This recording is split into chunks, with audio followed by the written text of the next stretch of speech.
Assalamualaikum warahmatullahi wabarakatuh. Perkenalkan, saya Aulia Hairunisa. Saya Alma Fira Syarani. Saya Askia Fabri. Saya Ramanda Rasya.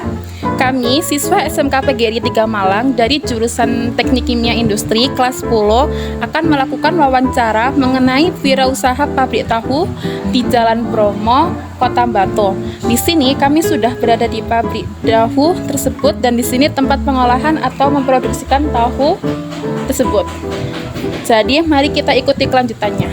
Check it out. Check it out.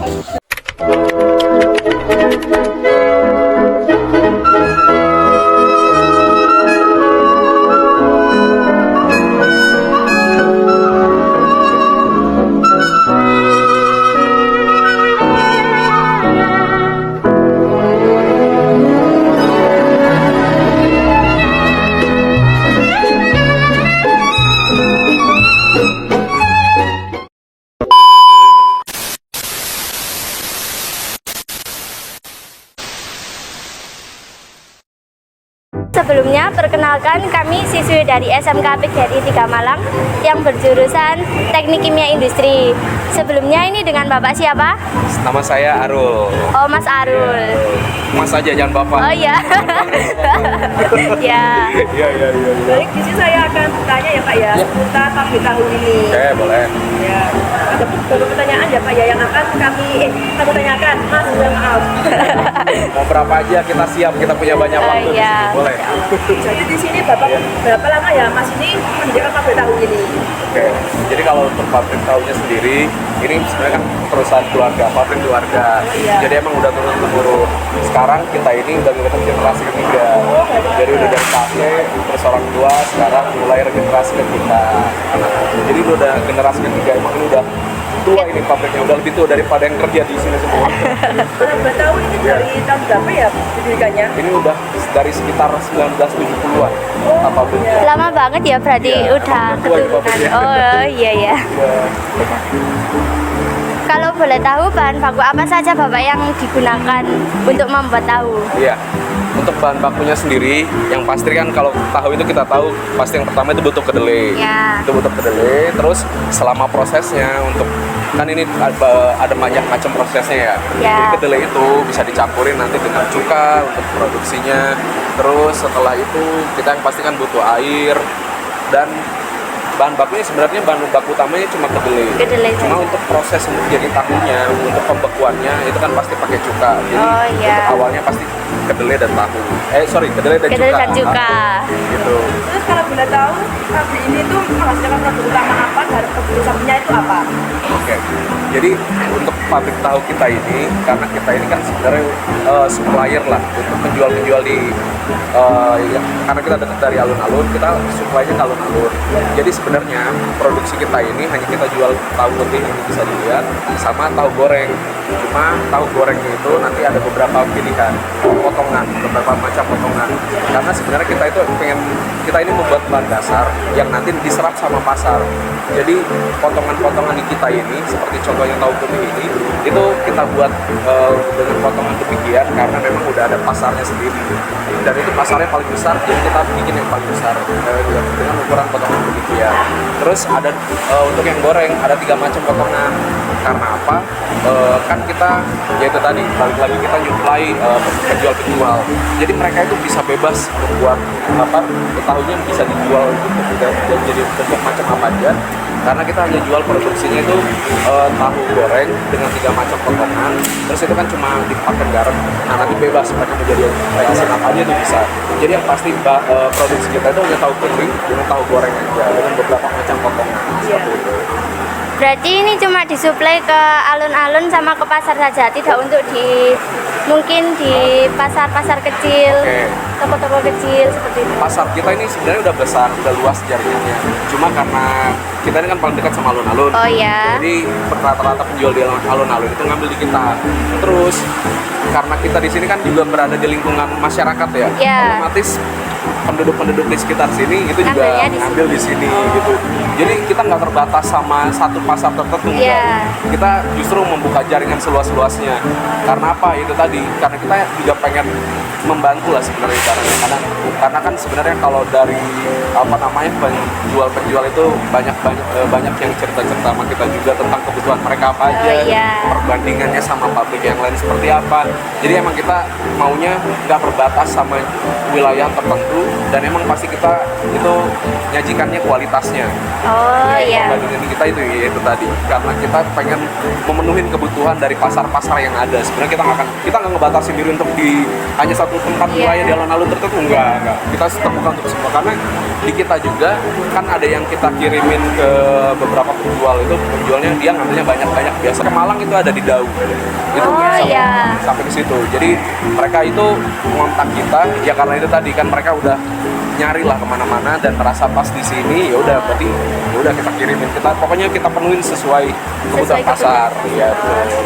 Kalau boleh tahu ya Mas, kan biasanya juga ada kendala-kendala gitu kan. Nah, kalau boleh tahu kendala apa aja ya yang dalam pabrik ini gitu. Oke, jadi kan sebenarnya kita ngelihatnya itu dari awal kan. Untuk operasional ini kan pasti ada produksi dulu kan yang pertama. Operasional itu kan sebenarnya luas, karena kan operasional itu untuk produksi pabrik itu kita pakai sumber daya manusia, terus kita pasti karena kita jualan otomatis kita kan ada namanya sumber daya keuangan, terus kita ada produksi. Jadi sebenarnya kendalanya sesuai terkait dengan ya itu tadi bisnis operasionalnya aja. Seperti contoh misalkan produksi, karena kita pakai banyak komponen seperti contoh solar ini kan kita harus sekarang itu kan nggak dijual bebas. Ya. Jadi kita harus ngurus ke dinas terkait, dinas Perindak. Ya. Nah terus habis itu kalau misalkan suratnya terkendala, otomatis kan kita nggak bisa ngambil solar. Oh iya, Salah satu betul. kendalanya misalkan kan karena itu komponen yang terkait dengan gorengannya. Terus misalkan tentang dengan produksi kita kan pakai banyak macam bahan baku ya. Contoh misalkan itu gulai itu kan ada supplier khusus kan, gulainya kan impor kan. Iya. Lagi sekarang. Jadi kalau misalkan pada saat datang gulainya bagus itu kita nggak ada masalah. Cuma kan ketika misal gulainya impor ya mungkin terlalu lama di gudang dan lain sebagainya, itu kan kesalahan teknis dari mereka. Nah itu kan jadi kendala kita, karena apa? Kita akhirnya masaknya untuk nyetak ini jadi lebih kalau misalnya gulainya kurang bagus itu susah dicetak, iya benar. Terus patinya jadi semakin sedikit. Jadi emang nanti pengaruhnya besar pada produksi ini. Kayak contoh, terus juga misalkan keuangan kita tahu lah kalau nama kita jualan ada pasang surut. Iya. Sedikit banyak ketika misalkan pemasukan ada terkendala pemasukan dari orangnya terhambat gitu kan, otomatis kan itu berpengaruh ke semuanya, karena kan keuangan itu pengaruhnya ke semua yang ada di sini operasional kan ya, seperti itu salah satunya. Mungkin terus sumber daya manusia, tata kelola sumber daya manusia itu kan beda-beda ya, kita harus Iya, orang betul. mesin itu kan beda. Orang itu kan kita nge-treatnya, perlakuannya kan beda-beda masing-masing orang. Ya seperti itu sih sebenarnya. Itu bukan lebih kendala, tapi lebih tantangan sebenarnya. Gimana caranya kita bisa melakukan pekerja karyawan kita sesuai dengan kemauannya dan kebutuhan kita juga. Ya, seperti itu sih. Berarti kayak itu nanti ya, menanggulangi masalah tersebut ya. Oh iya, jadi kalau misalkan untuk itu tadi, karena kan otomatis masalah itu kendala itu kan tantangan ya sebenarnya. Jadi yang kita sebagai ya pengelola lah ibaratnya lah ya, karena kan kalau bisnis owner kita masih punya orang tua yang masih handle langsung. Jadi kan untuk pengelola kita kan harus menyelesaikan masalah yang ada.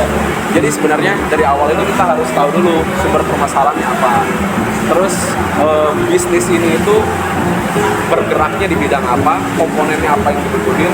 Jadi ketika ada kendala kita bisa langsung tangani gitu. Sebenarnya kan sebagai pengelola itu sebenarnya kita itu bukan nggak ngejalanin hal teknis, tapi ngelola apa yang sumber daya kita punya, seperti itu. Mungkin ada pertanyaan lebih lanjut masalah ini? Sepertinya Iya, sudah. karena operasional. Oh, iya. iya.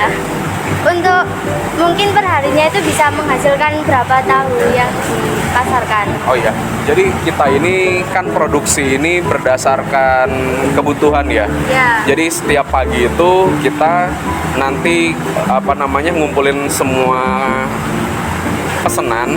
Ya. Rata-rata itu setiap hari, jadi otomatis setiap hari itu bakal berbeda jumlahnya. Tapi nggak apa-apa, kita coba bikin rata-rata aja.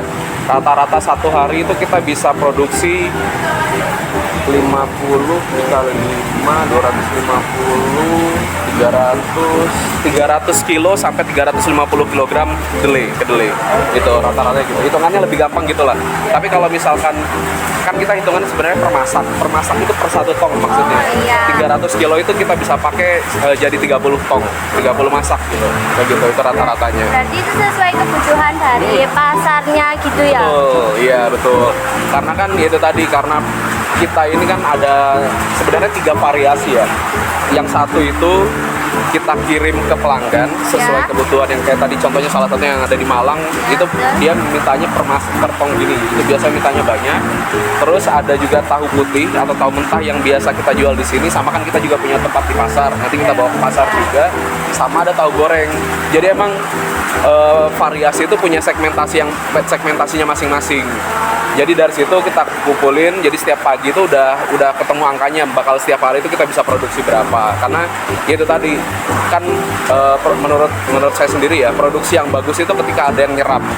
Jadi saya nggak mau kalau misalkan sebenarnya kita bisa produksi banyak, cuma kalau nggak ada yang nyerap percuma, sayang juga tahunya kan. Walaupun sebenarnya tahu ini umurnya panjang. Kalau kayak contoh digoreng, ini masih bisa tahan 2 hari. Setelah 2 hari masih bisa dikukus atau digoreng lagi, masih bisa tahan 3 hari lagi. Kalau misalkan dikulkasin masih bisa tahan 1 minggu. Jadi sebenarnya bisa aja, cuma kan kita selalu pengen nyediain yang seger setiap hari, yang baru setiap hari.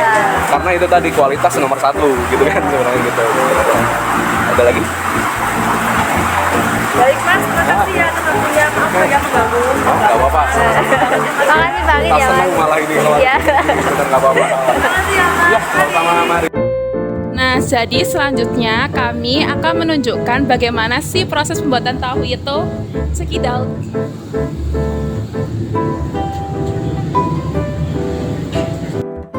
Untuk proses pembuatan tahu bisa dilihat. Di sini ada kacang kedelai yang direndam dengan air dan digiling menggunakan mesin. Selanjutnya masuk ke proses masak. Di sini masaknya sudah menggunakan uap dan tidak lagi menggunakan kayu. Alasannya untuk mengurangi udara panas serta pengap. Setelah dimasak, kacang kedelai ini disaring. Bisa dilihat kacang kedelai yang akan disaring. Dan yang terakhir, proses pencetakan dan pemotongan tahu. Jadi, di pabrik ini memproduksi 2 jenis tahu, yaitu tahu goreng dan tahu putih atau tidak digoreng. Dan ini adalah proses penggorengan untuk tahu goreng. Jadi, itulah proses pembuatan tahu. Sekian dari kami. Terima kasih. Wassalamualaikum warahmatullahi wabarakatuh.